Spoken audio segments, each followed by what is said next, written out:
Good morning, diddly donks. How are we all?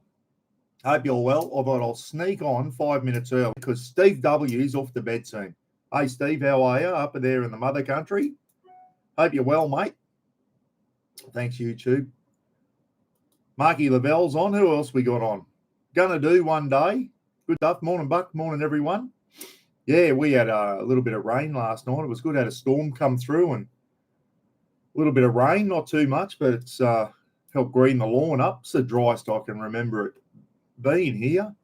I can't remember it being this dry, but anyway, it's all good. It won't be long till the wet season hits, and I'll be whinging about too much rain.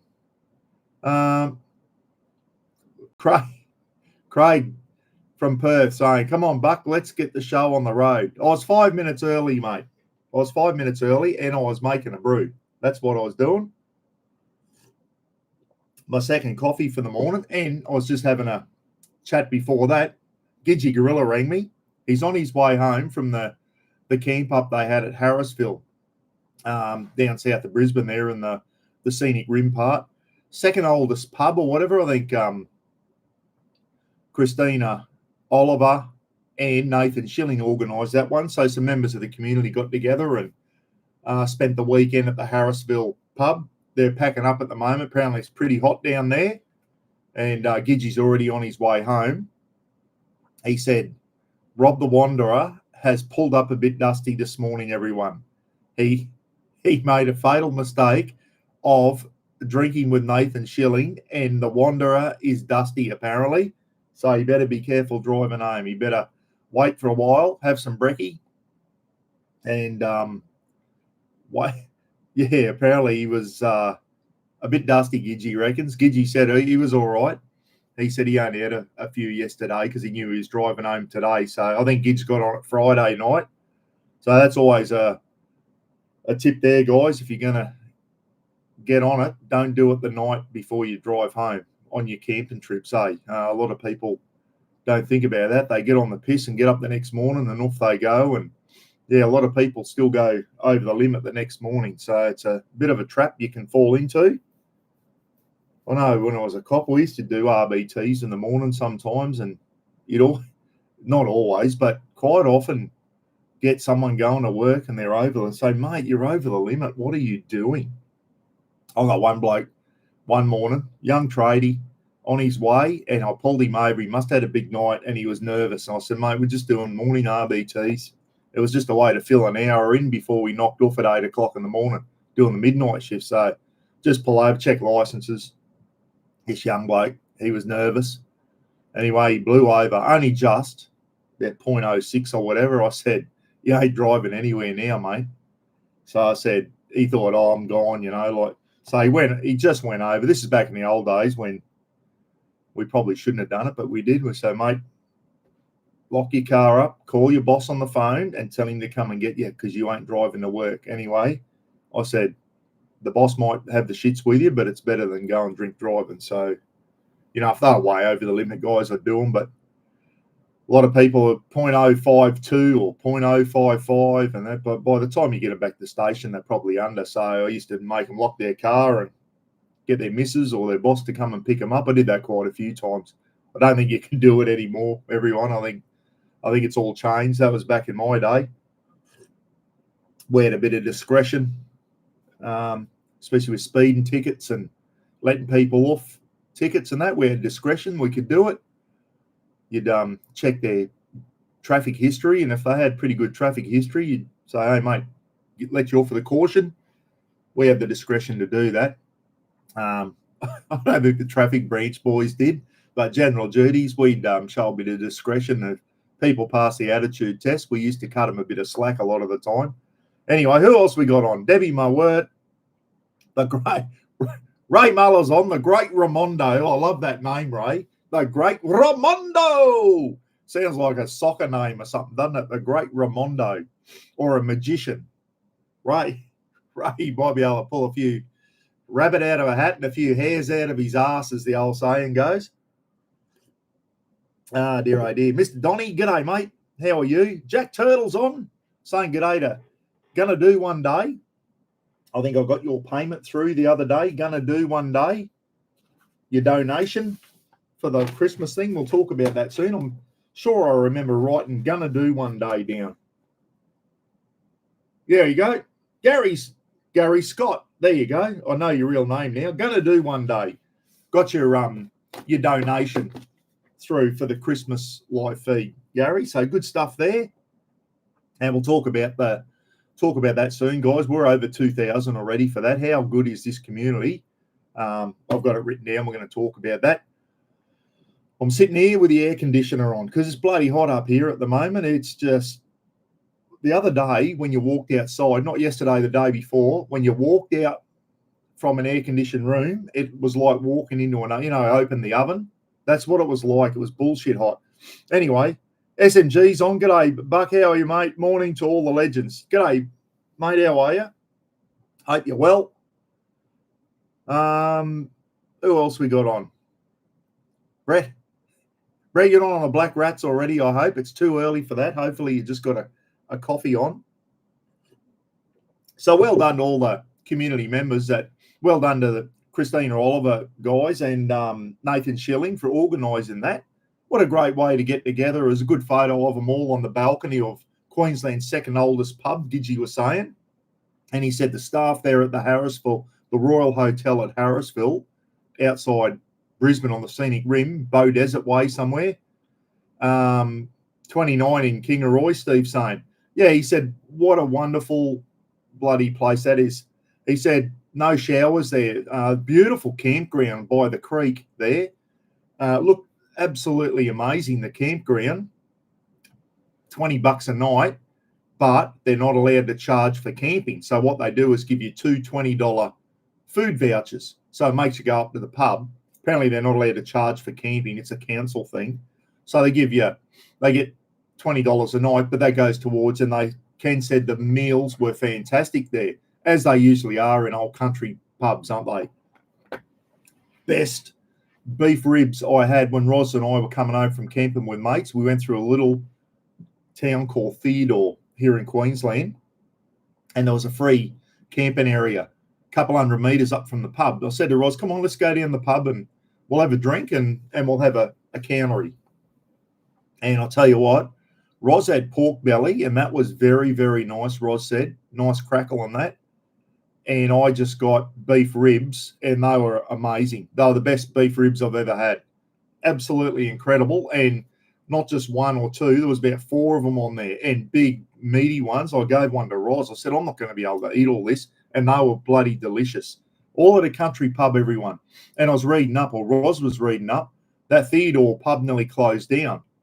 Anyway, the locals got together and they kept it open, and it's still there. And the night we were there, yeah, had a good crowd in. It might have been a Friday night or something, I don't know. But, those little country towns, sometimes the pub is where people go. And we're at the Royal Hotel, the new Royal Hotel in Surat one night, and it was good to see. People think of pubs, just all the yobbos go there and get on the piss. People were turning up into the main bar with their family, their kids, sitting down to have a meal. It was good. It was the country towns, you go there and it was like a meeting place on a Friday, Saturday night, and people taking their families and that. So it's good, isn't it? You go to a pub and you don't have to worry about dickheads getting into fights and all that. It was obviously a place where the families all knew each other in a small town. Everyone gets on, and you take your kids and have a meal, and that's the meeting place, because there's no bloody leagues, clubs, and all that fancy stuff at the country towns. You go to the pub and support your local pub. Unbelievable. We had 2 pubs in Surat when we lived there. It was the bottom pub and the top pub. They're both gone now. One burnt down, and they knocked the other one down. The bottom pub's now the caravan park, the little caravan park at Surat. That used to be the bottom pub. They're amazing, just big old Queenslander pubs like you see back in the 70s, and that's fantastic. Hey, Luke, it's Lukey Reed. Lukey Reed's on down in Tassie, everyone. What's the temperature? Speaking of Lukey Reed, everyone, I'm going up to say g'day to his mum and dad are on a cruise at the moment. They're pulling into Cairns on Tuesday, so I'm going to go up and say g'day to Lukey's parents and have a coffee with them at Cairns Central. Lukey, I think we're meeting up for a coffee, so that'll be good. Be good to see Mum and Dad again, mate. Freddie Boots, g'day, Danny. How are you, mate? Hope you're well. Jack and Mayo are on, guys. Hope you're well, Jack, in Harvey Bay. He's had a good storm there the other night. And Chrissy Anderson, guys, the nomadic Yowie, bloody house flooded again, apparently. So, Chrissy, if you see this, mate, hope that's twice now. It's just bullshit, isn't it? It'd be good if the council could do something so it stops that water rushing into your damn house, mate. You just get through one flood and then you get done again. And Crazy said his house backyard flooded too, so he's got to put some better drainage in his backyard. So I was having a good chat with Crazy Dog the other day, who's in Harvey Bay as well, everyone. The storms. Can anyone remember having so many storms? I just can't. I know we always get summer storms and that. I just can't remember so many storms so frequently. People going, the weather's changing. I reckon it is, everyone. I know I'm not one of these conspiracy theorists and all that type of stuff, but I just don't remember so many bad storms at the start of a season as this year. It's bullshit. Ask Steve about it. Steve can't get out camping. He's always storms and that going on around Kingaroy at the moment. Warwick got hammered by a nasty storm the other day. They reckon out at Leslie Dam outside Warwick, winds were cyclonic. And I mean like Cat 3 type winds. So just ridiculous the amount. And the hail everyone's been getting. Rob Richmond, guys, lost 22 roof tiles the other day from hail. They were that big, they punched through his roof tiles. So Rob's up some from repairs on his house. So Brisbane's been getting smacked, and down around Warwick and that southeast, northern New South Wales, southeast Queensland, getting smacked by some terrible storms. And it's not even summer yet, everyone. It's not even summer yet. A couple of days it'll be summer, but we've had an early summer, that's for sure, because it's been very, very hot up here. Been doing the Esky, I'll talk about that soon, an Esky comparison between the Kings and a Yeti, which is $550 Esky, and it's been 35 every day in the shed, in the shade. So it's been very, very hot up here as well. It felt like 40 the other day when you walked outside. It was bullshit hot. They said, so it's 34. Yeah, I know what 34 feels like. That's just a normal summer's day for us up here, and it's bearable. But the other day you walked out, it was like hitting an oven wall. It was bullshit. It felt like it was close to 40 when you walked outside. We haven't got the humidity hit yet, thank goodness. Anyway, I filled the trench in from old Tony out the back. He's 82, and he got an excavator to dig a trench in his back paddock there because he's had a bad water leak. Anyway, he had a go at filling it in. He's 82, everyone. He's a bit old. I said, yeah, struggling to fill her in, Tony. He goes, yeah. I said, I'll do it for you, mate. So I went out yesterday afternoon and filled the trench back. It was a pretty big trench. Filled the dirt back in for him and put the grass back on top. What grass I could get, pat it back in. And tell you what, I come in from that and I was bloody sweating up, let me tell you. And the old back was reminding me that it's not real good. Tell you what, I used to be good on a shovel and a pick in the army, but not anymore. Boy, oh boy, my back was screaming sitting on the end of a shovel. I couldn't be a bloody labourer anymore, that's for sure. Phil Taylor's on, saying g'day to Greg. He off to Cessnock on Friday for Icehouse and Jimmy Barnes. Wow. Now, that would be worth seeing, Phil. Icehouse and Jimmy Barnes. Wow, back to the good old 80s there. Icehouse had some great song, Great Southern Land. That was a brilliant song, that one. And Jimmy Barnes, well, we know how good Jimmy is. He's fantastic, isn't he? So, yeah, enjoy that one. Good to see all these people from the 80s still getting around and still mixing it. Oh, Jimmy, he'll be mixing it till he goes. Ty Fenwick's on. Where are you, Ty? Having a listen while I'm walking through the airport. Which airport? Are you flying home or are you flying out again, Ty? Or are you over in the US? Never know where Ty is anymore.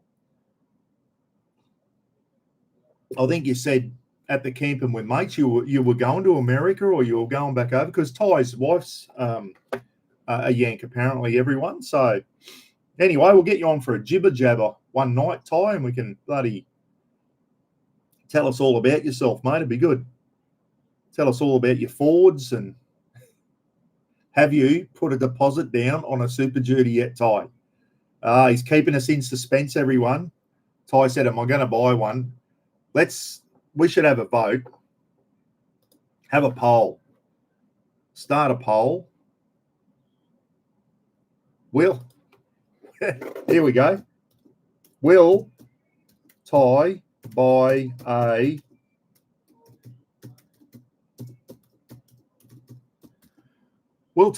a Super Duty Ranger? Start a poll. Here we go. Have a say, everyone. Everyone loves a poll. Will Ty Fenwick, guys. Guys, there you go. I'm up to $45. I'm going to put every time I say guys, remind me, not that one. I'm going to put $5 in the charity bin for the Legends for Charity because I say it too often. Someone said the other day, oh, you say guys too much. And I said, I know, but what else do you say? I can't say what I normally say when I'm talking to my brother. That wouldn't go well. Folks, Rob the Wanderer says folks, and you can overdo that one. Rob says folks all the time. Everyone, I try to say everyone. It's hard. It's hard when you're talking to a group of people not to say the G word. So every time I say that, I'm going to throw I think I'm up to about $45 already into the Legends for Charity. Yeah. Ty likes a space. If he gets one, it'll be a space cab, Mr. Donny. Yeah. Ty's probably going, shut up, Buck. Stick your pole in your ass. It's none of your business whether I buy one or not. We're having a poll. Will Ty get one? 76% say yes so far. I don't think Ty's going to let the cat out of the bag until he pops a bloody. One day we'll be sitting there and a new video will come up and Ty will be in yet another Ford. Would you sell your 250 or your Raptor to get one? But now that'd get him thinking, wouldn't it? Touring with Tyrone. Hey, Buck, how do we donate to your Christmas charity? Hang around, mate. I'll tell you about that soon.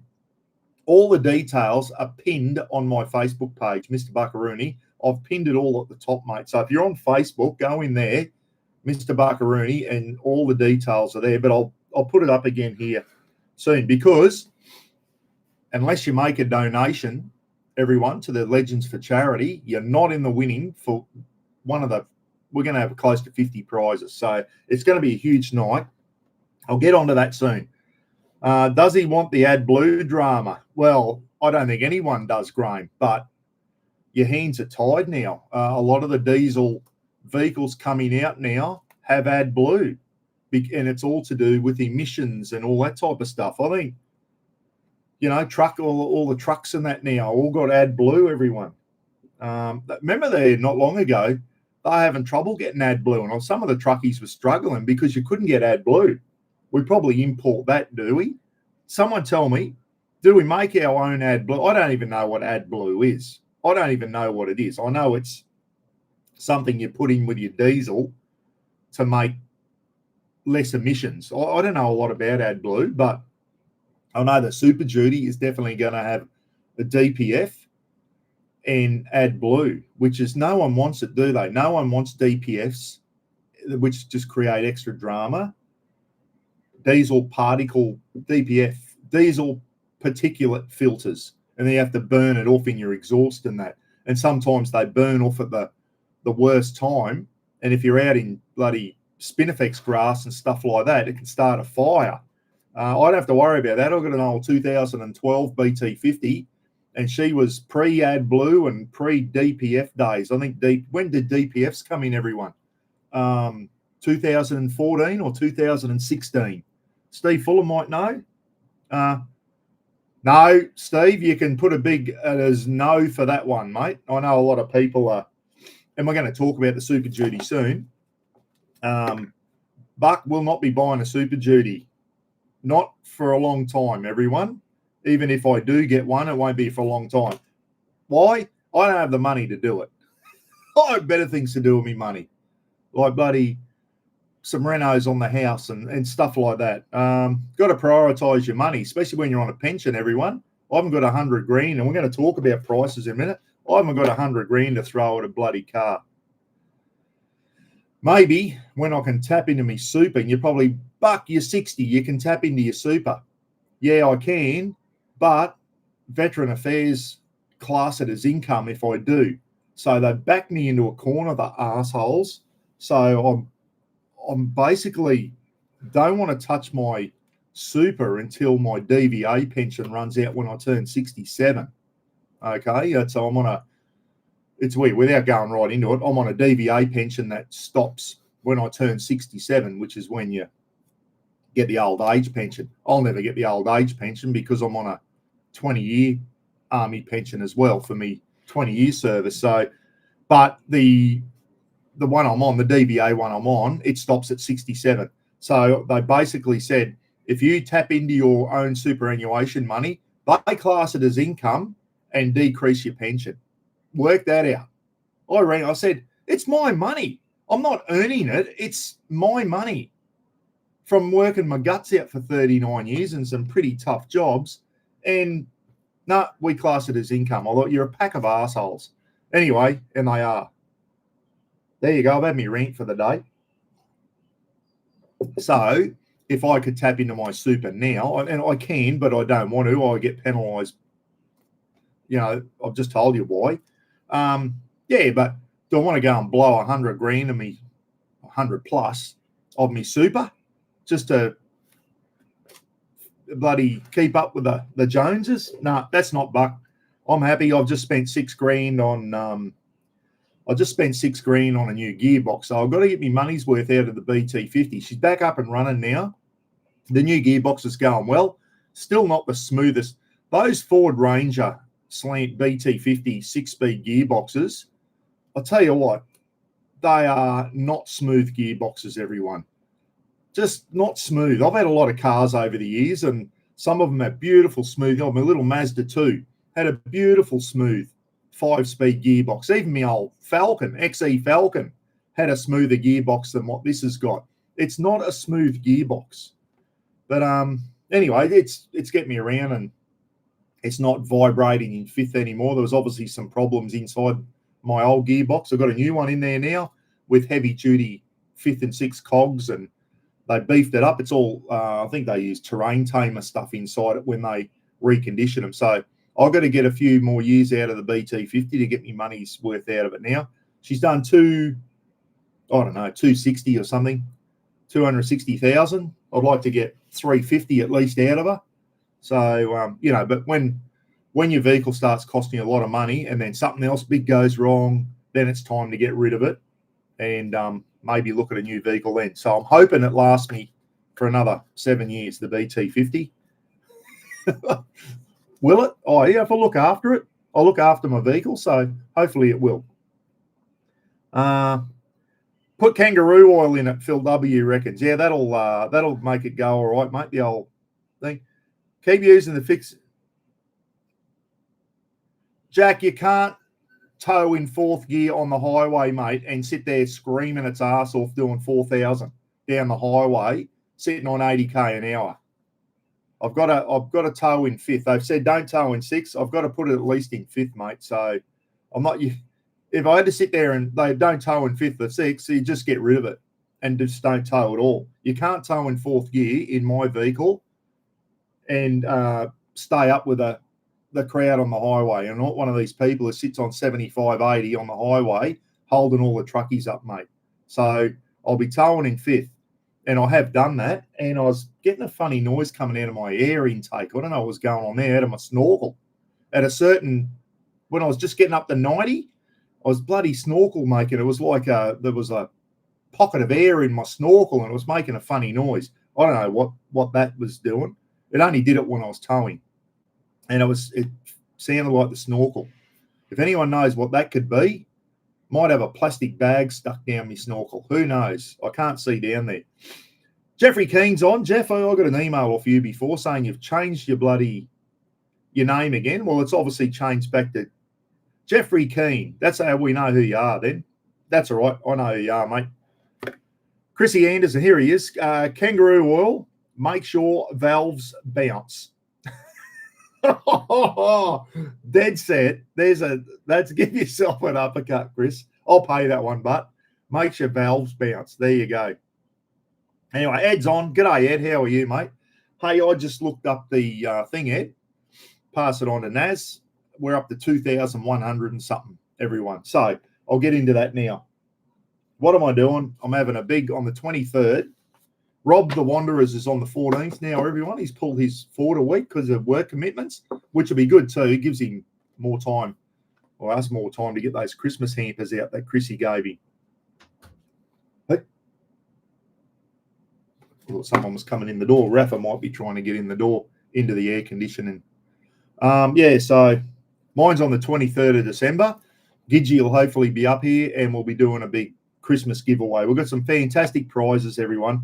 People, I've got a few messages. How do I join? Well, all you got to do is be subscribed to the channel. Hit the subscribe button. Doesn't cost much.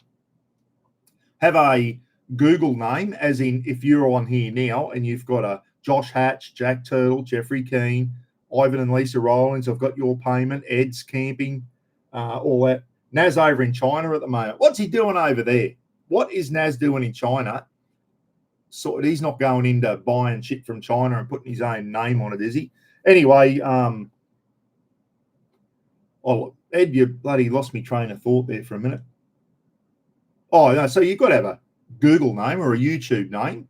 You've got to be able to make a comment, is what I mean. And if you're on here making a comment, you've got a Google name and you've got to make a donation to the Legends for Charity. And how do you do that? Well, it's going to go into my Mr. Buckaroony bank account, which is my little charity bank account off my main one, of Paul Rogers, which is me, and make a small donation of $10 or more, and you can be in the winning on the 23rd to win a prize.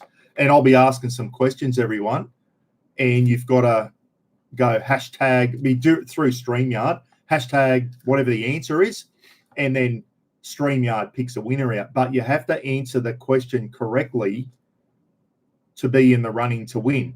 Now, listen, the first 10 questions or so, I've made them reasonably difficult, everyone. Okay, so it's not just going to be a free-for-all. So you either know the answer, and if you don't know it, you're going to have to copy off someone who you think may know it. And there's some there that you've got to be a pretty avid watcher of the channel to know. So if you're sitting there and you're going, if you come on and you haven't been following Mr. Buckaroony at all and you know nothing about me, you're not going to get most of the questions right. You're going to have to cheat off someone. Okay, so that's how you can do it, but you might be cheating off someone who's put the wrong answer down. I asked Lukey Reed a question the other day, and he had no idea of the answer. Now, if anyone knows about this channel, it's him. Luke knows everything. He reminds me about things I say and things I do on this channel. He knows it. And I asked him one of the questions on the night, and I never told Luke the answer. Luke will back me up on that. I asked him the question, and he didn't know the answer to it. And I thought, wow, okay. And that's going to be the first one off the bat. No, it's not Nagi Island, Chrissy. Everyone knows Nagi now. You've all cottoned on to that one. That was always a good one for the first couple of years, but everyone knows about Nagi Island now. There is a Torres Strait question in there, everyone, but as they go on, they'll get easier, everyone. So there's 50 questions. I can see by the end of the night, it's going to be going that late. I'll be just going, righto, I'll ask a question. Everyone puts hashtag Kings or something like that, and then I'll just pick 3 in a row. I'll go redraw, and just do 3 because we might run out of time. But at the start of it, there's some really good prizes there. The way I'm doing it, it's not going to be, righto, everyone, this is for a $100 Kings card, or this is for the Damo Cooker, whatever. That's why I've made the first 10 quite difficult. Because if Jack Turtle say Jack answers the first question correctly and 10 other people answer it, it'll put 11 StreamYard put the 11 correct answers into there, jumble them up, pick a winner, and not me picks it, the computer program picks it, Jack Turtle. And then Jack will say, Buck, I want the pizza oven, or I want the Damo cooker, or I want the lithium battery and the charger, or something like that, or I want $100 King's voucher or whatever. No, and Jack, he'll go, oh, put it back in, and it's not going to happen, Jack. If you win something, you're going to pick a prize this time. Jack always wants to put the prize back in. So that's how it's going to work. And let me tell you, there's some really good, like most of your prizes, you get down to things, there's heaps of $100 Repco vouchers, $100 super cheap vouchers and that. They're all worth winning. There's some really good prizes in there. Brett from SMG, $300 SMG vouchers, and plus each $100 SMG voucher has a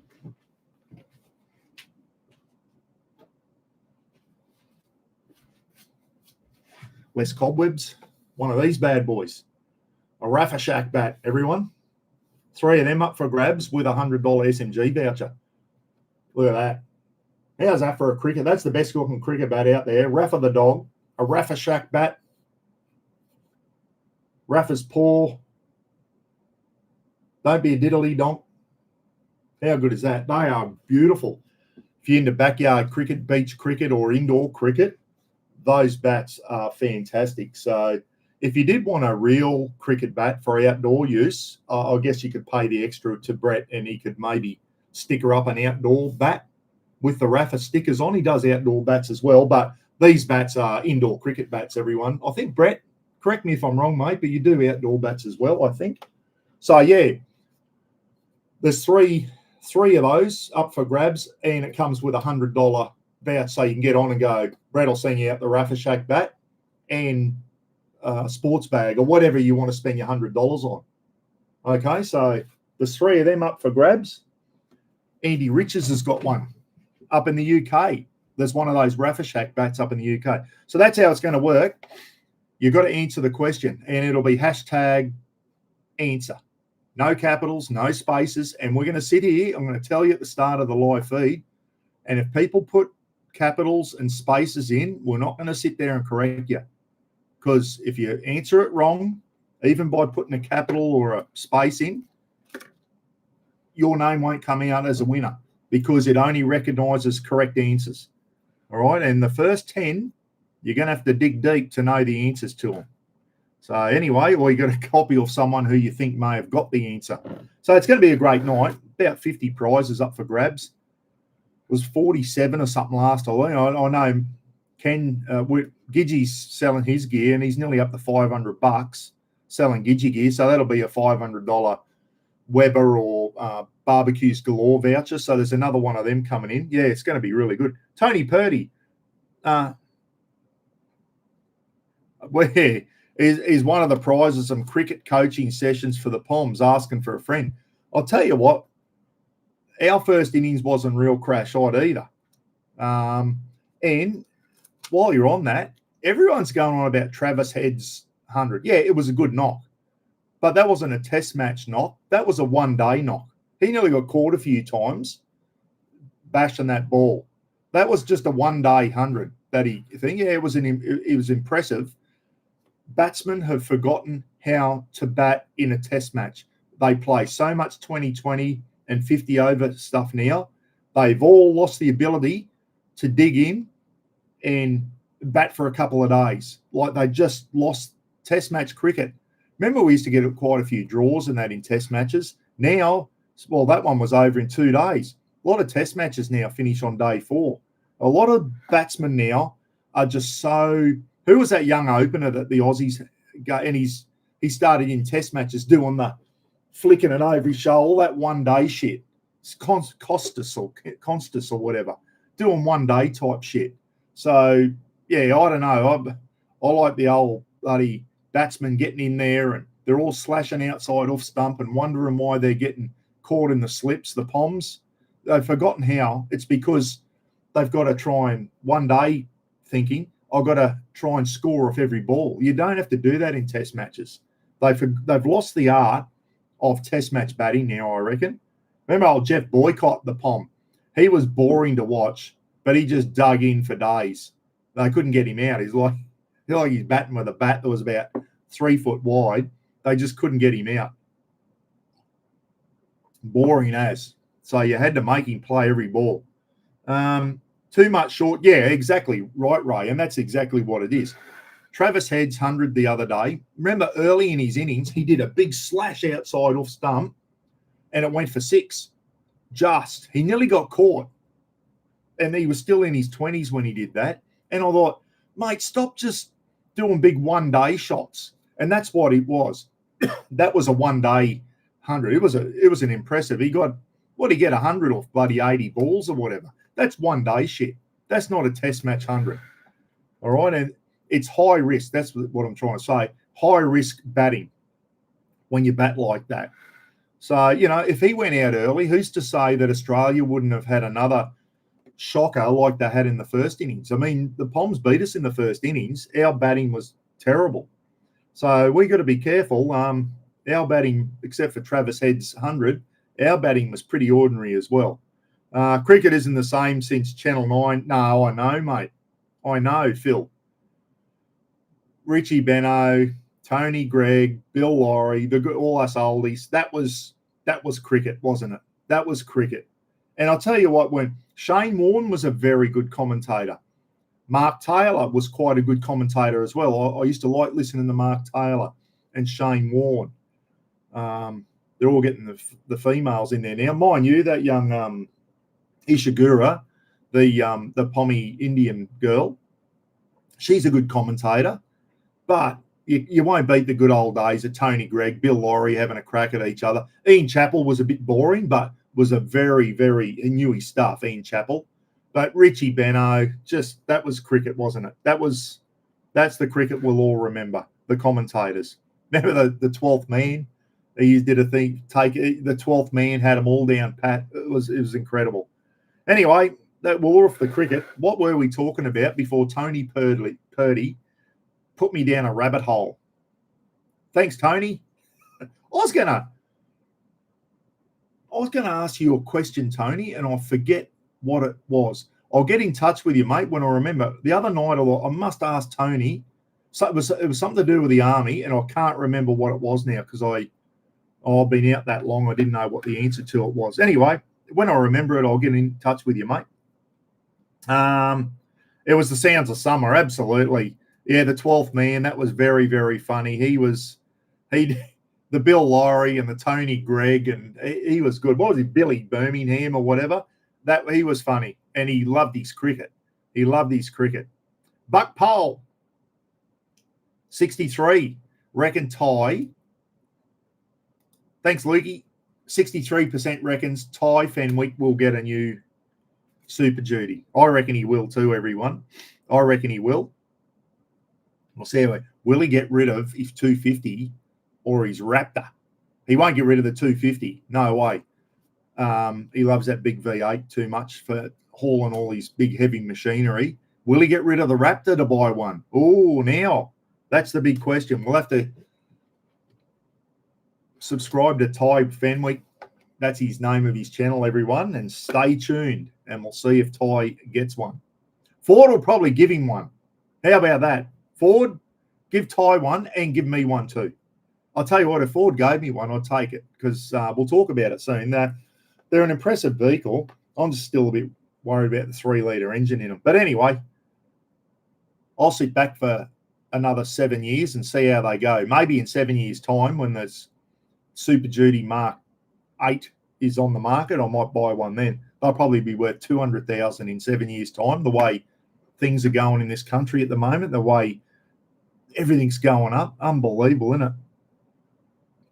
Yes, I do remember that, Mr. Donny. Remember Rod Marsh, 6'4", 6 out. Didn't he go out on the last one? That was incredible. His helmet was going like he was hitting the ball that hard. That was off Lance Cairns against New Zealand. Lance Cairns was bowling from the Kiwis, and Marshy went 6'4", 6 out. Well, that was one of the best overs ever. Poor old Lance Cairns just watching his ball go over the boundary. Oh, that was old Marshy. He could get, when he got onto him, Rod Marsh, he could tonk a ball. That bloke, one of our best ever wicket keepers, Rod Marsh. He used to keep to Lillian Thompson. Unbelievable. He reckons his hands would be that sore at the end of the day, keeping a Tomo and Lily. Now, there we're going back now into the 70s. Tomo was my favourite bowler ever. Jeff Thompson, the big slingshot action. Tomo ripped one down about 160 one day. He's up there with Shoaib Akhtar and Brett Lee and Sean Tate, I think the 4 fastest ever. And Tomo was up there. People go, how do you know where your ball's going to land, Tomo? He goes, I don't. He said, I just sling her and hope for the best. And sometimes Tomo's, he was all over the shop, but he could rip a ball down, Tomo, and Dennis Lilly wasn't far behind him. Imagine being a Jeff Boycott and that, Pommy opening batsman, and you've got to face Lilly and Tomo. Those opening batsmen must have bloody balls that big on them to go out and face those two blokes in their heyday. And then what about the West Indies came on and you had to face Michael Holding and Joel Garner and Malcolm Marshall. Imagine batting against that West Indian team back in the 80s. I've seen Michael Holding bowl in real life when they West Indies did a warm-up game against Queensland Country in Toowoomba. And I was living in Warwick at the time. And I remember Michael Holding bowl on the first ball.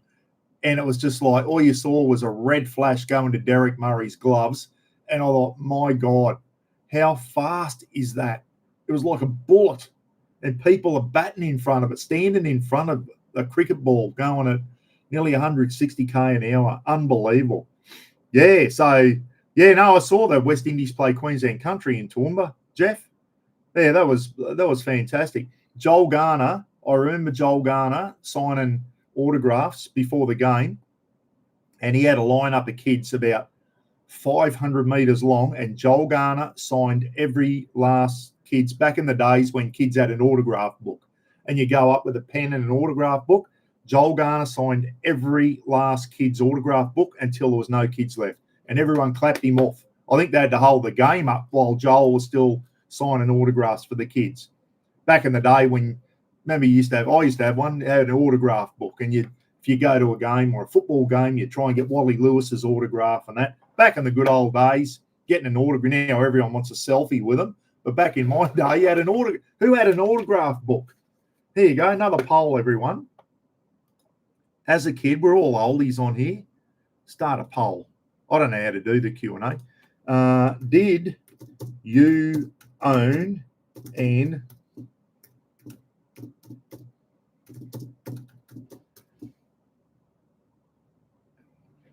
an autograph book? Not an autograph book, Jack, an autograph book. There you go. As a kid, did you have an autograph book? So when you went and watched the thing, I did. I had one, and I had a few in there. I can't remember whose autograph I got. I didn't get too many because I lived out in country towns and that. But I guess if you're a kid and you lived in Brisbane and you always going to the rugby league, remember you run on when the rugby league game finished, all the kids run on with their autograph book. And that's when you could run onto the ground at full time. And the kids would all run on with their autograph book. And as the players were walking off the field, they'd sign the kids' autographs books. And no one's allowed on the field now, obviously. But, yeah, those are the good old days. Jeff Keane said he got Cliffy Young's signature and many more. Cliffy Young, the old shuffler, the old ultra marathon man. Remember him? The old farmer, he did the ultra marathon. Cliffy Young, well, there you go. He's dead now, I think, old Cliffy. Bay 13, yeah. All the kids would be down at Bay 13 and hanging over the thing. And Warney was always good for autographs. He was fantastic with the kids too, Warney. Cricketers, Jacqueline Dixon's on. G'day, Jacqueline. Yeah, so the kids back in the day, did you have an autograph book? Oh, it was about 50-50. So we'll let that go for a while. Now, we're going to talk Ranger Super Duty, everyone. On the 11th of December, which is only a couple of weeks away, not even that, Damien is one of the car salesmen at Far North Queensland Motor Group, at Tully and Innisfail. Damo's works here at the Innisfail one. My son Phil bought a BT50 off him the other day to tow his boat and everything, a couple of months ago now. But anyway, Damo's invited me along. They're getting their they're a Ford dealer here. Ford, Mazda, GWM. They've just taken over Great Wall, the Canon Alphas and all that. So they're going to have from 5 to 7 at night, they're going to have a launch of the Super Duties, and they've invited a few people along to have the first Super Duty here in Innisfail. They're going to have a couple of models there. And Damo said, bring your GoPro along, Buck, and come in a bit earlier. They're going to have nibblies and all that night and whatever. So everyone thinks I'm going to buy a Super Duty. I am not, everyone. Buck is not buying a Super Duty, I'll tell you right now. Roz would knock me clean out anyway, and I don't have the money for it. So the 11th. Stand by for that. I know you can see now, and Ty's probably on an aircraft now, but when they did the Super Duty for all the like Ty went to it, and Mad Matt, and all your auto expert and all these auto journalists that you see on YouTube, Ford and the car companies invite them when they're launching a new vehicle. Kia Tasman did the same thing and all that. Ty went to the Super Duty one. Obviously, they spend a couple of days there testing them out. They probably go and get briefed by the Ford people on what to say, what not to say. There'll be a bit of that behind the scenes, I dare say. Ford tells them all about these are the selling points that we want you to bring up and all that type of stuff. They had a big release there, and they all came out, and there was only a certain amount of things they were allowed to say. And I've just noticed the last few days, Ty's new one came out. Ford obviously tells them you can release this information on this date, and then you're not allowed to release this information until this date. And obviously, YouTube's just getting bombarded now with all the same journalists releasing their second batch of information about the Super Duties because it's getting close to launch date. So Ford's obviously, Ty will probably let us know this. They're governed on what they can and can't say and when they're allowed to release their videos and all that type of stuff. So there's a lot of them out there now that are I watched Ty's the other day. He did a good job too, Ty, if you see this. Very good. They look good off-road. They're a tough vehicle. And you get a normal Ranger, and we're going to talk about this on the night of the 11th with Damien. Everyone, Damo. He's got a Facebook page, everyone. Damo Drives. Get onto Facebook, Damo, D-A-M-O, Damo Drives. He's got a Facebook page, and he promotes, because he's a car salesman, promotes all the vehicles and that they've got here at the Far North Queensland Motor Group. If you're in the market for a Mazda, a Ford, or a Great Wall, or a Nissan of any sort, they're the dealers here. Innisfail and Tully, Far North Queensland Motor Group. Damo told me the other day, went in for a chat with him.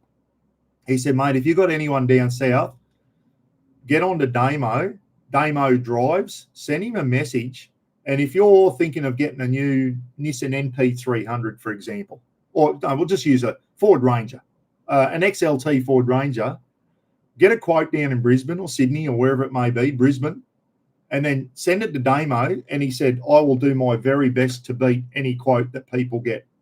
And he said that includes delivery down, because they can backload vehicles back down south, because a lot of the trucks go back down south empty from up here. They bring the vehicles up from Brisbane and they go home empty. So they get very, very cheap freight and cartage costs to backload vehicles back down to Brisbane.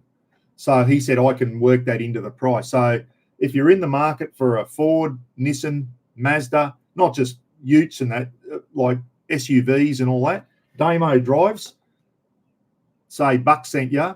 And if you buy one off him, I think it's like a $500 spotter fee, and it doesn't go to me. It goes straight to an animal charity, everyone. So Damo's working in with me there, and I'll let you know all about this. And next year, this is where I'm going with this, they're going to get me in to test drive a few vehicles for them and do some YouTube clips like the Super Duty and Ford Rangers and the new plug-in, the FEV plug-in hybrid Ranger and all that type of stuff. Do some towing, hook the caravan up, go up the table ends for the day and tell people how they tow and what the fuel consumption's like and all that type of stuff. So be working in with Damo Drives, doing some, well, it gives me content to do with, it'll be mainly four-wheel drive stuff, utes and all that.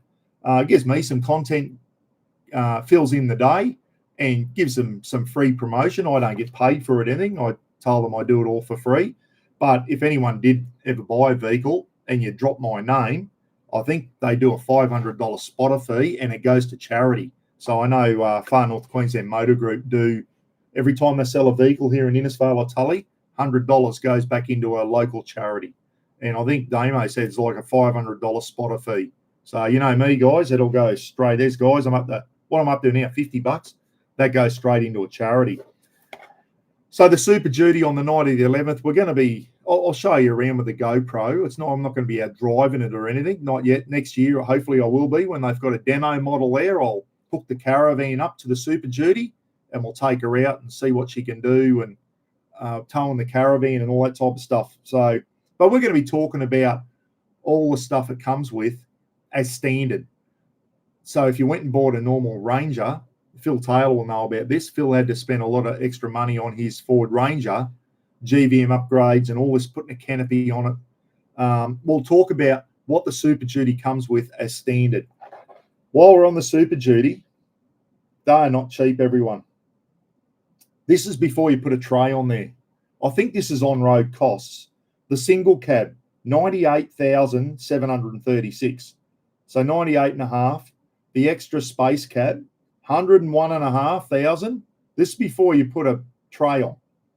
And the dual cab, which most people will want, $104,784.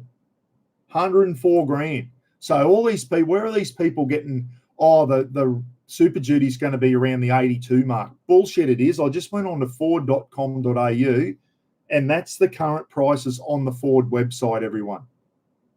98, 101 and 104.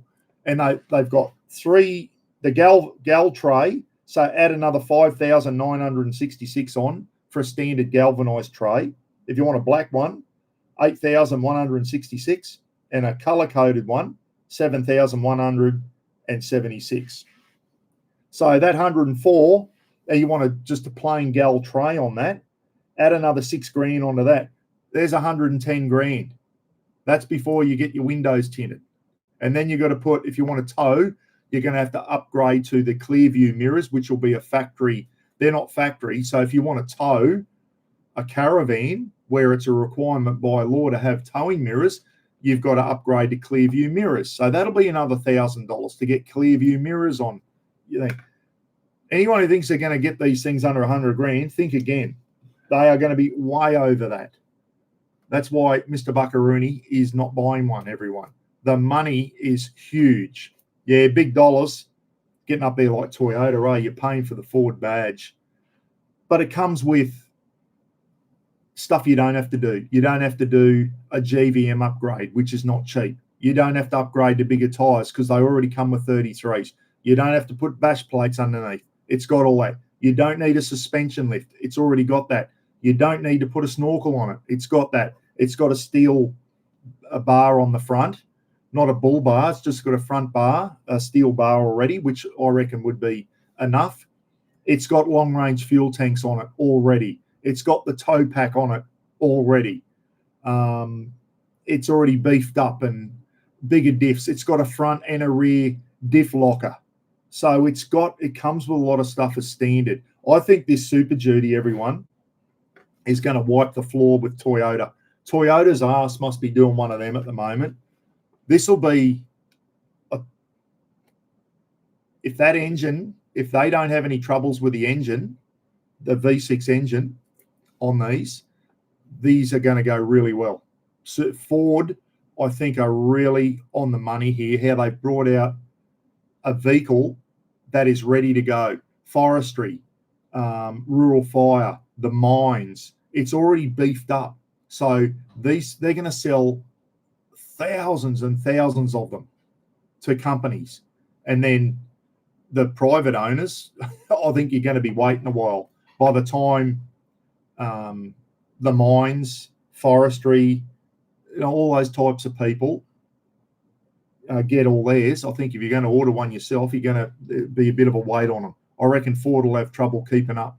They're going to go off, I reckon, even at that price. We all go on about the cost of living. people still seem to have money to buy all this stuff. Still see people out there buying $100,000 caravans and brand new vehicles and all this. We whinge about how poor we are. There's a lot of people out there still got a lot of money, everyone. And these things are going to go like hotcakes. I'll tell you now. They will go like hotcakes, these Super Duties. Would I like one? Absolutely, I would. I'd love one. I reckon they're going to be fantastic.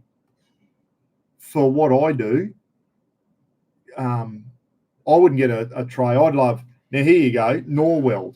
Norweld build beautiful canopies. They're already in with Ford, Norweld, who's up in Cairns. They're down on the Gold Coast and that too, I think. Beautiful canopies. But a plain canopy from Norweld to put on your tray, there's another 20 grand for an aluminium canopy from Norweld. I know there's cheaper ones out. Mitts Alloy can probably, I'm guessing they're not cheap either. So if you want to put an aluminium canopy on, what would I do? I'd probably do what I've got with the BT50. Next year, about halfway through next year, the XLT version's coming out, which is basically what my BT50 is. It's the mid-range, and it's going to have the tub on it.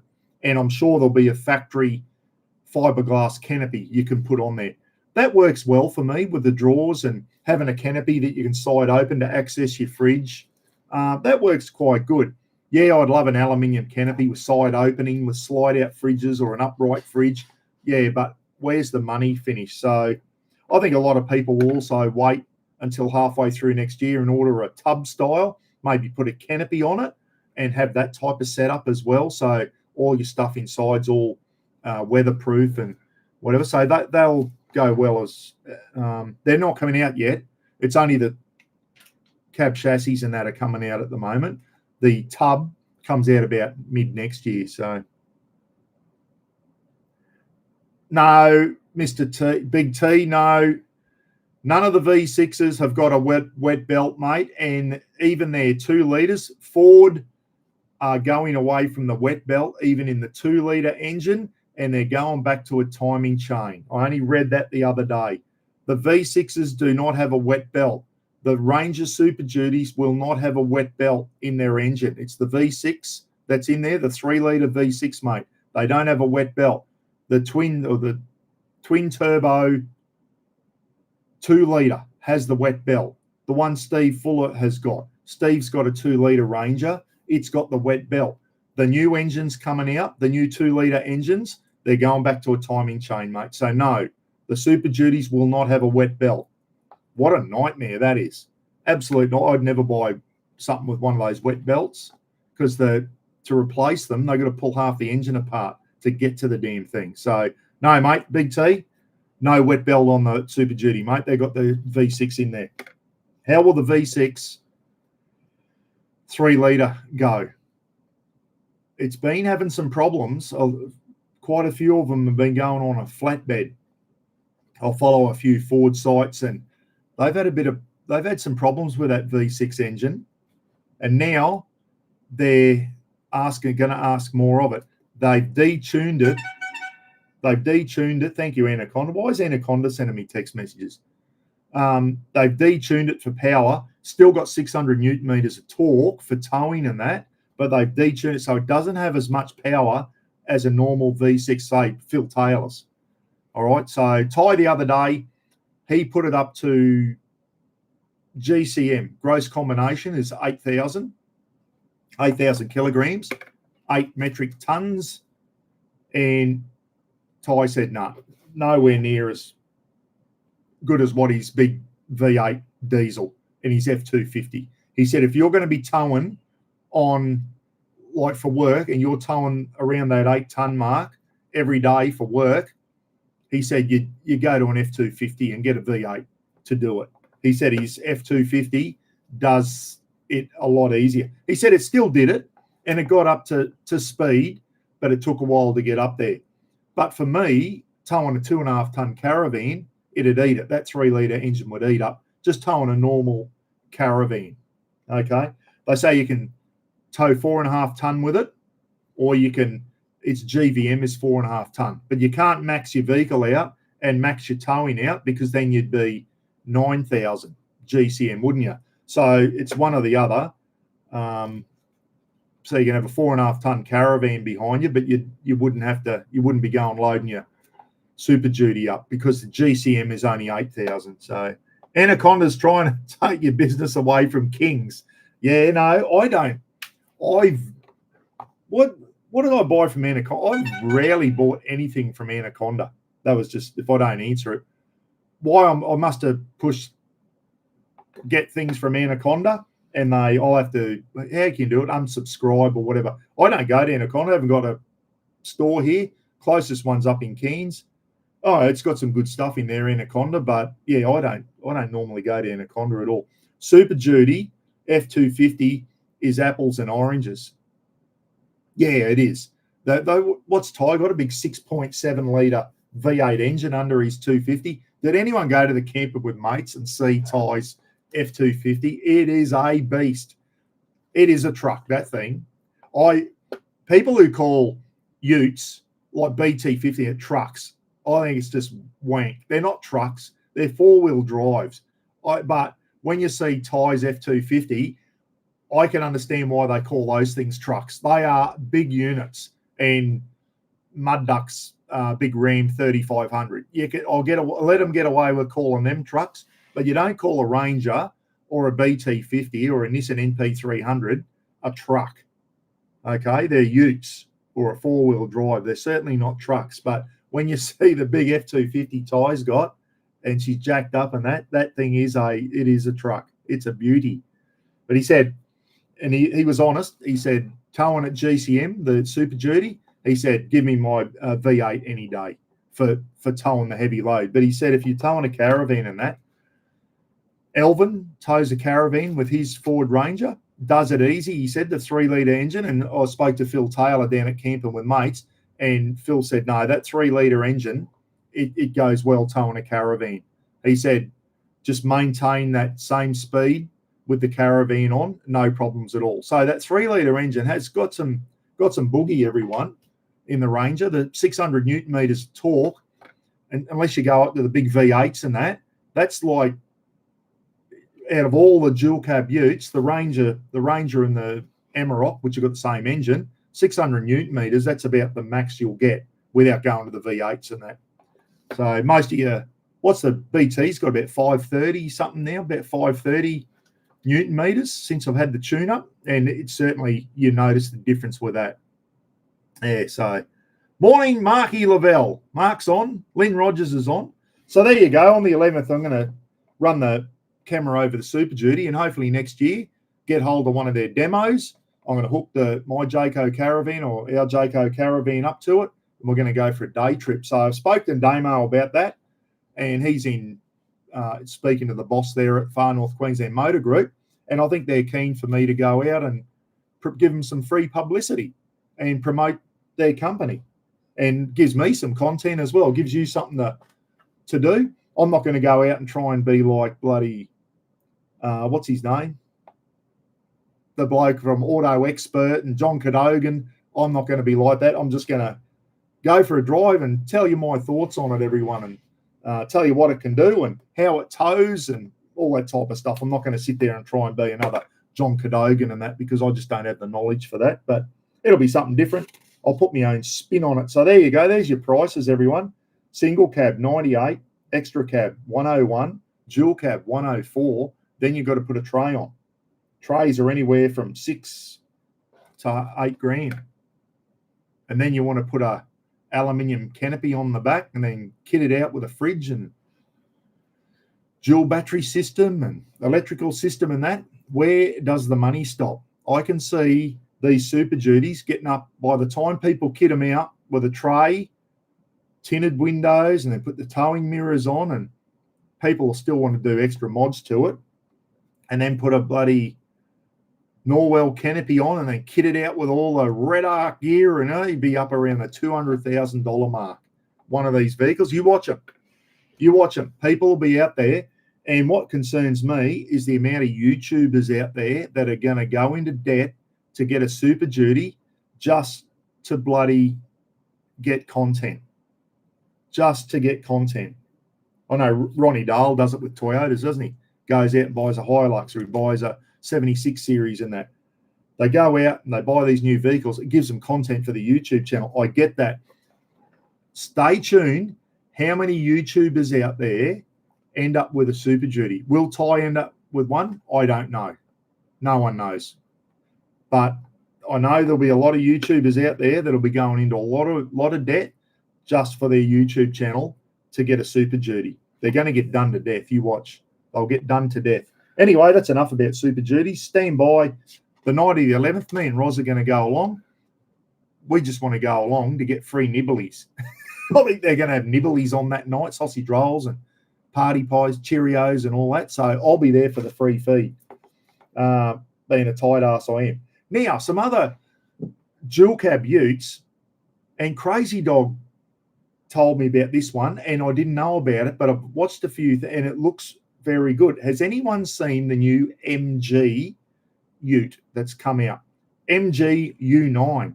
It is a nice looking ute, very squarish. It's a nice looking ute. And I know Jace is bloody looking at them.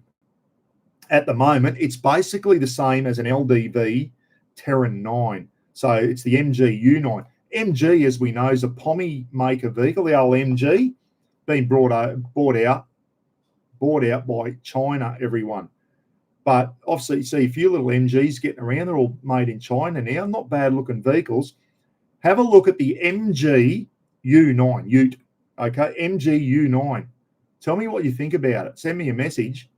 I don't mind them. They're very squarish, beautiful inside. These Chinese utes, everyone, they are like, for the price you pay for them, they're getting some really, really beautiful interiors and some really good technology, real good technology, the Chinese utes. And that's what Damo told me the other day. He said when Great Wall first came to Australia, they weren't great. They had a lot of issues. They went away for a while. They've come back, and they've come back really well. He said some of these Great Wall, like the Canon Alpha utes and that, I saw one the other day, they look good. And hopefully I'll be test driving one next year, these Canon Alpha, the diesel ute, and maybe also one of the plug-in hybrids. The Canon Alphas, so you've got the Great Wall Canon Alpha, they're a big ute, and they look inside very, very flash, very flash. The MG, what was that? Something fell over. The MG U9, YouTube that, they're not a bad looking ute, very square looking, but very nice inside. The LDV Terran 9, which is the same as the MG. What was the other one I was looking at? The Photon Tunland. Tell you what, that was a nice looking ute. And the GWM Canon Alpha. And you know what? These utes you can pick up in the 40s right up to maybe 60,000. The top of the line MG on road is 60,000. It's a nice ute. The base model is 52.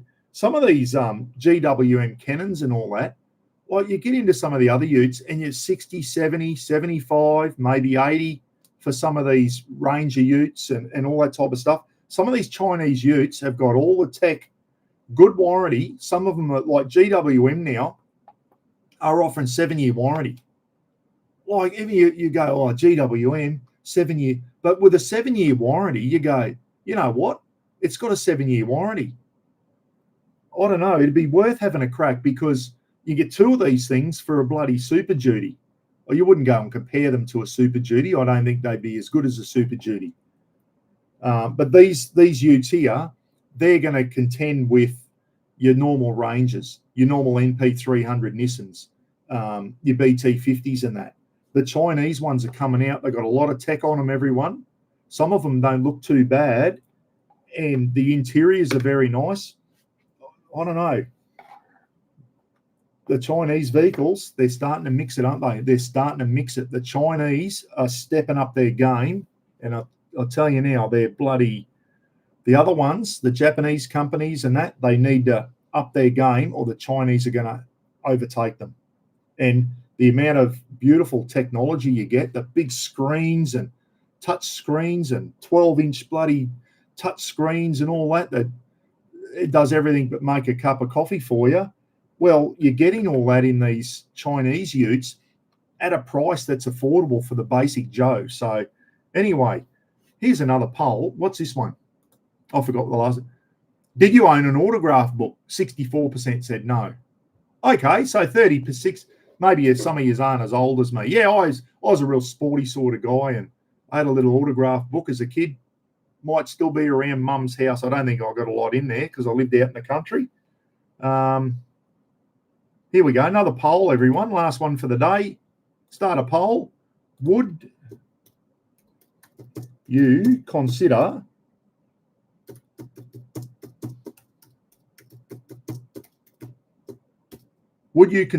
a Chinese ute? If you're in the market for a new ute, there's a lot of them out there. Would you consider a Chinese one, either an MG or a Canon Alpha or what's the other one? The LDV Terran 9. That's the same as the MG. It's not a bad looking ute. Check that out. LDV Terran 9, Terran, Terran 9, or the MG U9. Same vehicle, different badge on the front. Crazy's looking at the MG one at the moment. Yeah, it looks pretty good. Would you consider a Chinese ute, everyone? There's the new poll up for you. I would, with a 7-year warranty. Take it for a tear. If I was impressed with how it drove, the Canon Alpha's got a 3.5. A lot of them have got 3.5 ton towing. So if you're just towing a normal caravan, yeah, see you, Jack. See you, mate. But most of them have got 3.5 ton now, which is what anything under that. Most is you need 3.5 ton. Not that I tow anywhere near 3.5 ton. My caravan maxed out is 2850. I don't go anywhere near that. I reckon I probably 26 when I'm fully loaded, 26 maybe. I did weigh it the other day. I can't remember what it was now, but about 2.5 I tow. BT50 does it easy now that it's had the tune up. Would you consider a Chinese ute? So everyone, one of these MGs, LDVs, Photon tunneling, Canon Alpha, Great Wall. There's some other ones out there. Not bad. There's a Korean one on there. What's that one called? It's not the Sanyong's changed their name now. I forget what they're called now. No, 50-something% said no. I know. We're sport for choice now, aren't we, with dual cab utes? We are, now that the Chinese ones have hit the market, we are sport for choice. New Hilux coming out soon. Let's see how that one's going to come out. Ranger, the Rangers are a beautiful looking ute, aren't they? They're a nice looking ute. I had a look in the Ranger plug-in hybrid the other day, and I tell you what, that's a nice looking ute. The Ranger plug-in hybrid is a nice looking ute. Damo said they had a big blackout in town the other day. He said, the juggies plugged her in the back of the Ranger Fev. They got a 240 plug in the back, and he just ran his jug off there. So you've got 240 when you go camping and that. You've got all your power in the back of the thing. I don't mind the idea of these plug-in hybrid utes and all that type of stuff. If you run out of battery power, at least you've still got a 2.3 litre turbo petrol engine in the Ranger. So, come in, Rafa. Rafa's come in to say g'day, everyone. He said, I want to go in the icy room with Dad. And Musso is what is the other one I was thinking of. Yeah. Craig Hill said, I'll CH Hill. I'll keep my 2013 D-Max. Yeah, nothing wrong with that, mate. As I said, I'll be hanging on to my 2012 BT50 a bit longer. I hope I get a lot more years out of the BT50. So if anyone out there thinks Buck's getting a Super Duty, he is not. I'm hanging on to the BT50, everyone. I'm going to suck the guts out of that, and it's going to get me as far as it possibly can. If I have another huge repair bill come up for it, touch wood, it doesn't happen, it might go. But at the moment, I've just put a new gearbox in it, and I'm hoping I'll get another, I don't know, a lot of years out of it. I'll look after it. Hopefully, it'll look after me and Roz, and we'll get a lot more good trips out of it, okay? It's always nice to have a nice new vehicle, but isn't it? I must admit, you get in sit in a new vehicle, and just that smell of a new vehicle, it is good. But here we go. The old 57% said you wouldn't own a Chinese ute.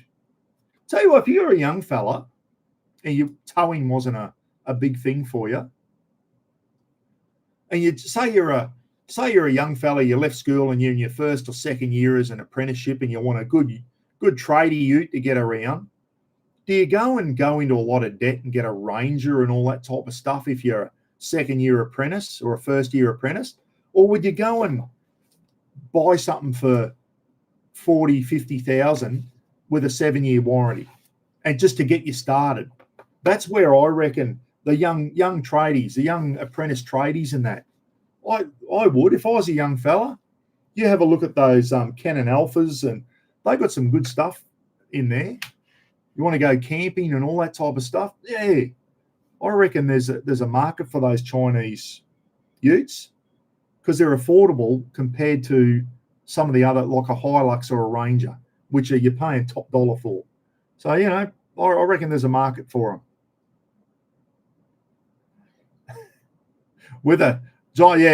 Hey, no more. If you can't find it, grind it. Yeah, I know, mate. And I was just saying before, Pat, even this gearbox, it's fine, don't get me wrong, but it's still not the smoothest. Remember the gearbox on your old Gemini, mate? I remember you used to just flick it in with 2 fingers. It was just smooth, the old Gemini gearbox. That, like the BT50 and the Ranger gearboxes, the manual ones, they're far from being a nice, smooth gearbox. This is brand new, and it's still not as smooth as I'd like it to be. It's not too bad, but I've had a lot smoother gearboxes. Not too many manual gearboxes around now. Most of all these vehicles all come out with autos now, don't they? A lot of them are these Chinese ones, all 8-speed autos, and the Super Duty is going to be a 10-speed auto. Rafa just came in and dropped one. He's been in here 2 minutes and he's already dropped one, and he stinks. He got a rotten ass, that dog. Dead set. Justin Dillon. When are you off to ACDC? 14th, mate. So another couple of weeks I'm flying down to Brisbane. I'm going to spend a few days with Gidgey, and we're going to go and catch up with some family and that down in Brisbane. And, ACDC's on the 18th. And then we're going to drive north for Christmas. Me and Gidge are going to drive back up to Townsville in the Raptor. I've got to call into Harvey Bay and grab my caravan wheel chock of Terry G. So we'll probably be in Harvey Bay on the 19th. So call in, say good day to Jack Turtle and Crazy or whatever. Go in and say good day to those guys. Catch up and say good day to the Harvey Bay crew, because I've got to pick up Terry and Robin's Bunnings, $100 Bunnings voucher for the night. And pick up my bloody wheel chock for the car. I drove off. I'll blame Roz. We drove off, left our wheel chock. Got home, didn't even know it was missing. Terry goes, "Hey, Buck, I've got your wheel chock for the caravan." I went, "What?"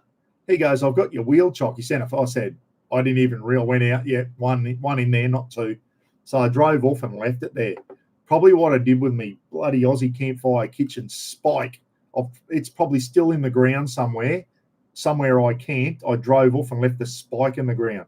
Still haven't found that. Don't know where it is. It could be anywhere. Along with me pop-up kettle. What else went missing? And me old bloody toasted sandwich maker. Me Jaffle iron. Do you think I can find my original Jaffle iron? It's missing as well. Greg Palmer has found out where I lived, and he's flogging stuff out of me shed, everyone. Makes you wonder, you start losing shit when you get older. Anyway, what else I have to talk about? Oh, funny.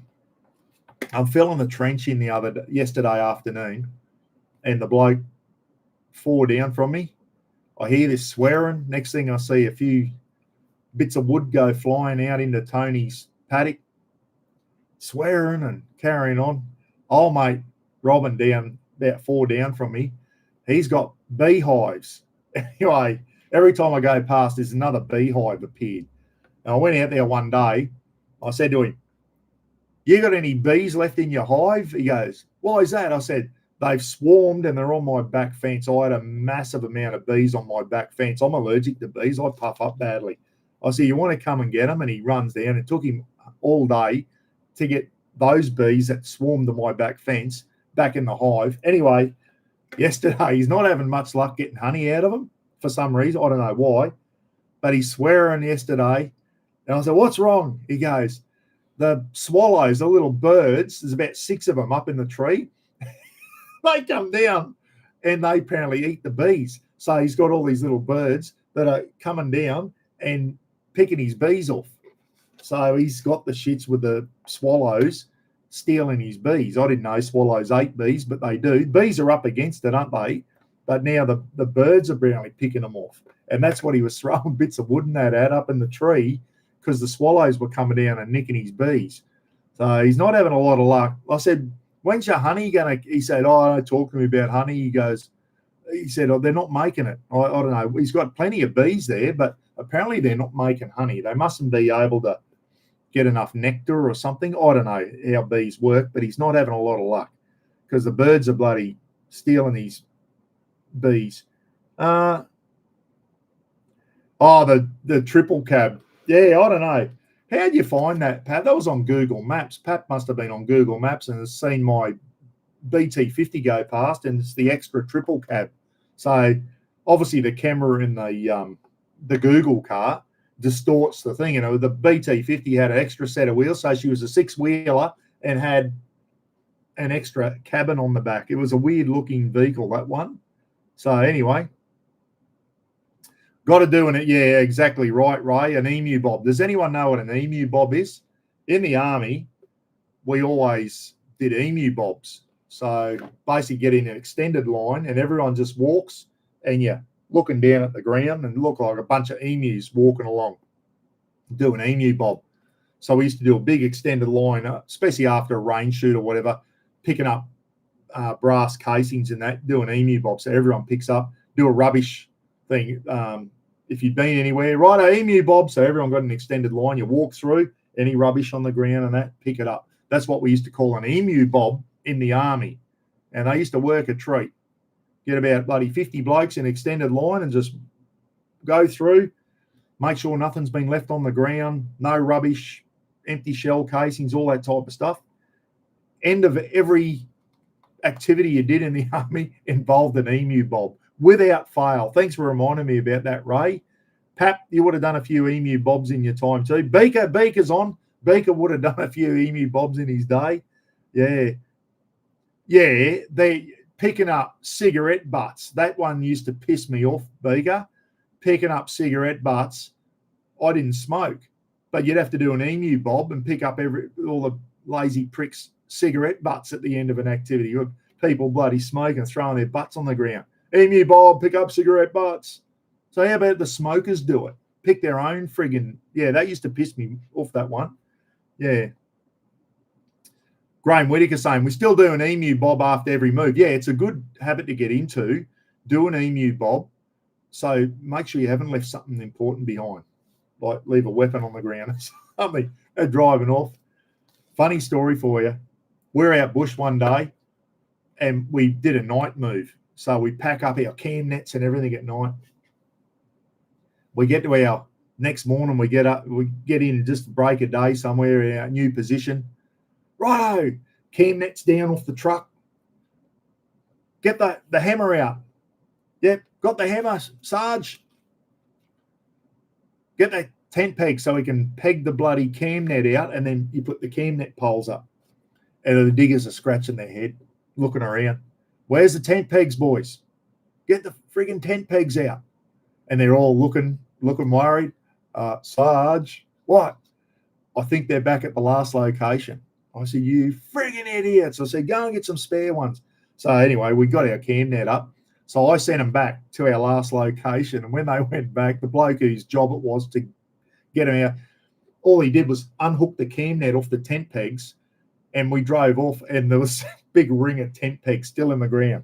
I said, go out, go back to, get in a Land Rover, go back to our last location and friggin' get them. So they were still pegged into the ground. Instead of banging the pegs out and then packing away, no, he just unhooked the cam net off the tent pegs, and we rolled the cam net. I'm up on the truck rolling the cam net up and tying it down and all that. So everyone had their jobs. Yeah, old Maury, his name was, and he left the tent pegs in the ground. I said, get in a Land Rover, go back and get them, you bloody idiot. So, yeah, there's always funny things happening when you're out bush in the army. The old diggers, they used to test you. You'd see them with a worried look on their face. You think they've stuffed up. What have they done this time? That was, it was that year before Maury got there. He is one of my Kiwis, and he used to bloody give me grey hair, that lad. Anyway, what is it? 10:20. I think I've been on long enough, waffled enough shit. Now, BSB. If you haven't made your donation, put up here. It's 833 205. 205 buck, not 206. BSB 833 205. Account 204 22990.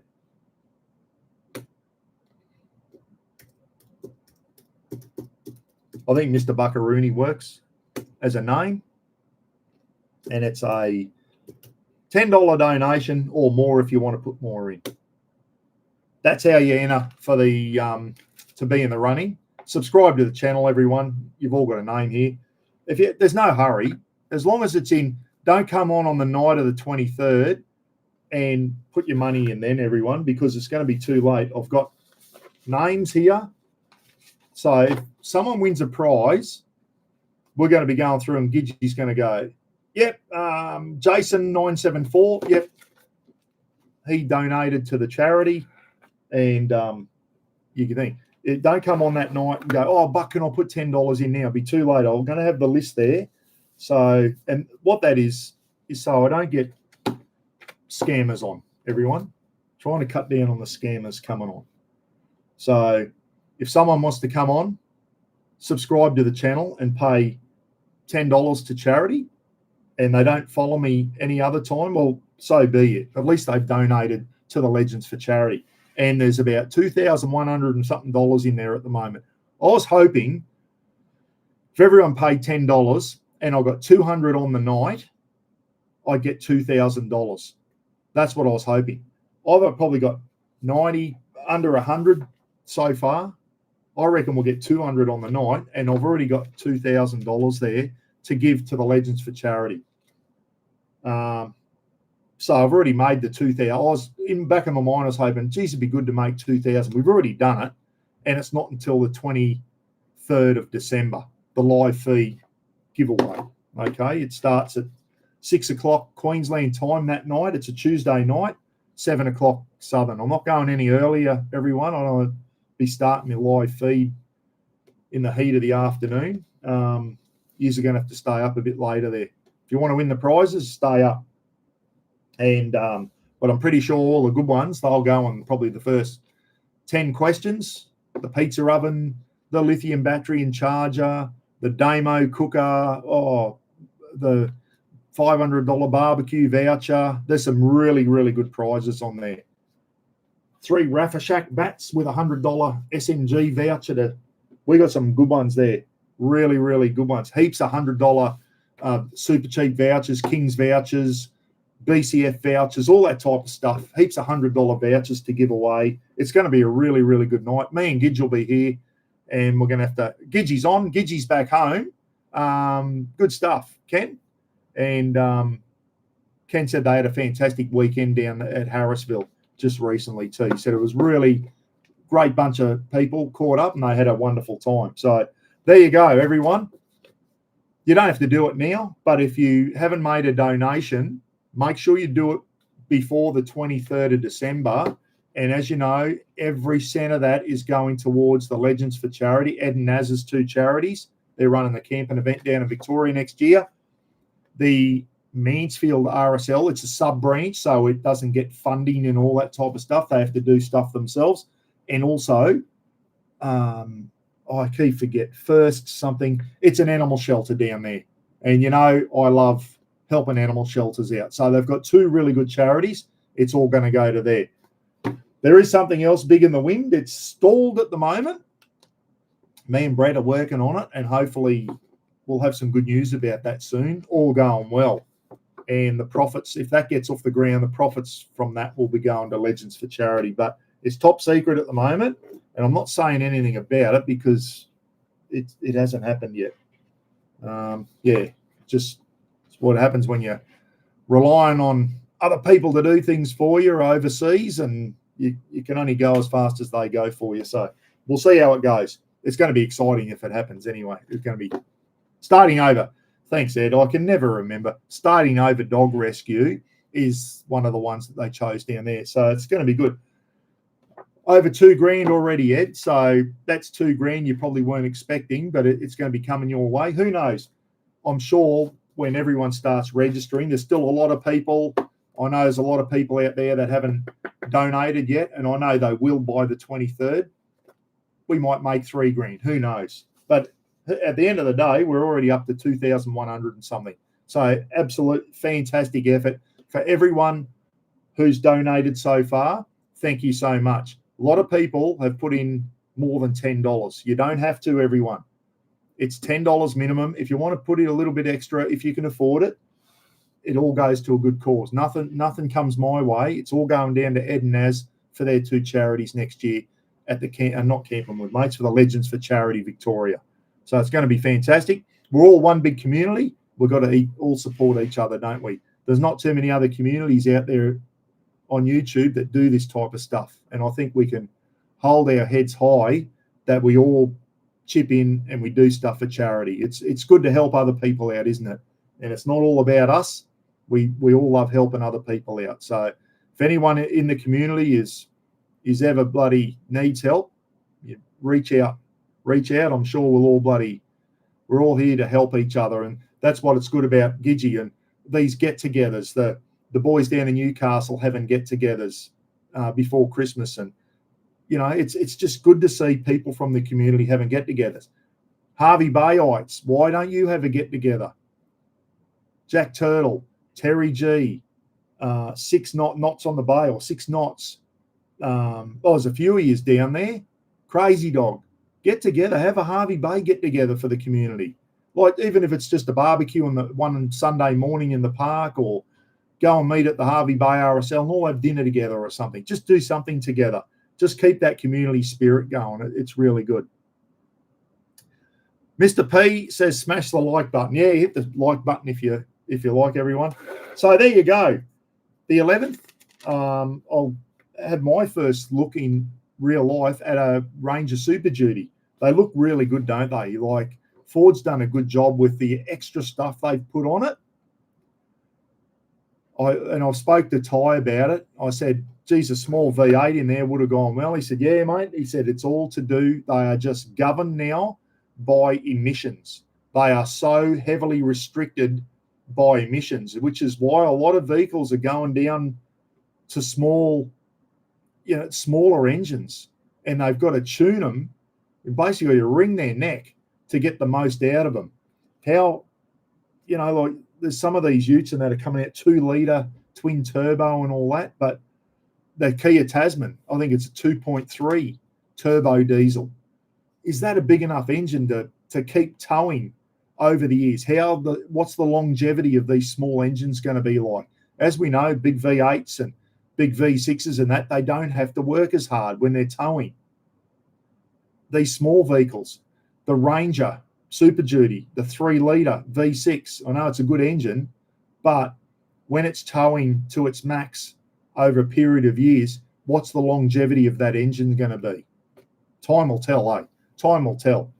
And in 7 years' time, when I'm probably in a position to buy one, if they've all been blowing up, I probably won't buy one in 7 years' time. They might be a new Super Duty down the track. Who knows in 7 years' time? Buck will still be in the BT50 for a lot longer yet, everyone. So, yeah.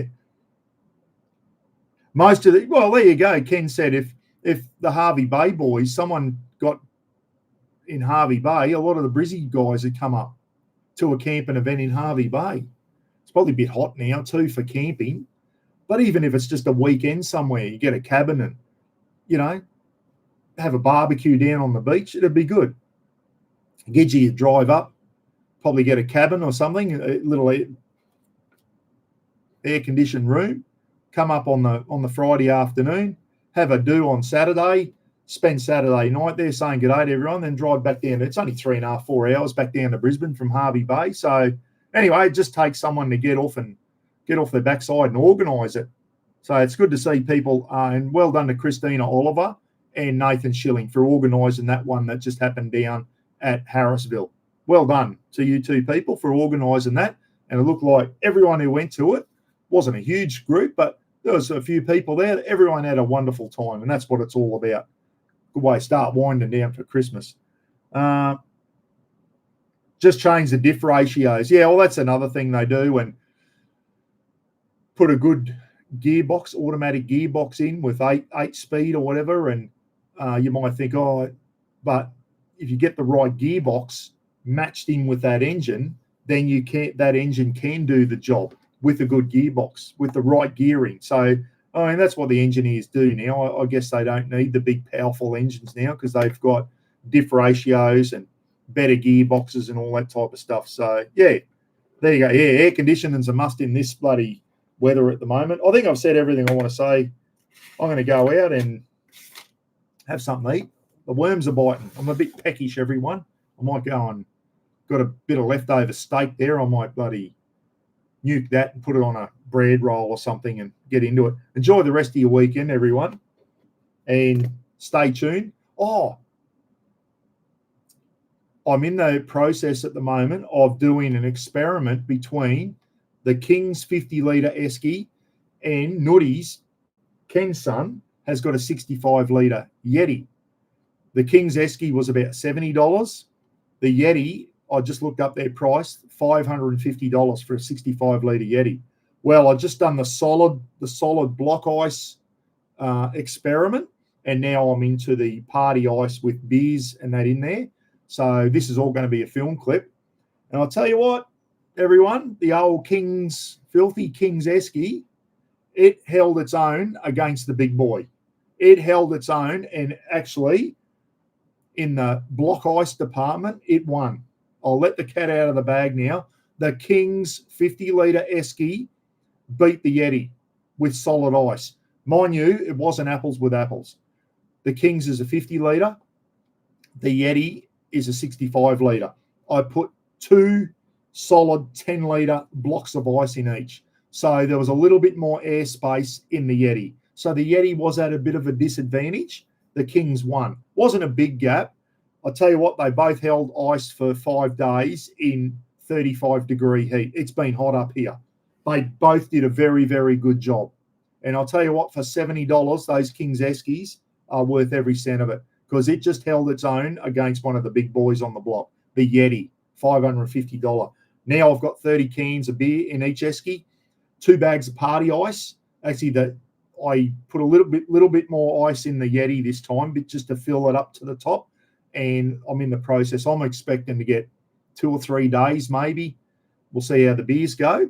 And then I'll be doing a clip up and you can have a see how the Kings win against the big boy on the block. But I'll tell you what, the old King's Esky, she's holding its own against the big boys. There you go. I know a few of you went out and bought that King's Esky. They're pretty impressive. For $70, you can't go wrong. It's a good size Esky too. See you later, everyone. Enjoy the rest of your weekend. Thanks for tuning in this morning. Pleasure to have you on. Look after yourselves, eh? Be good to each other, and we'll catch you again soon. See you next week. How do I get? You reckon I know how to do this by now? End stream, you diddly donk buck. See yous.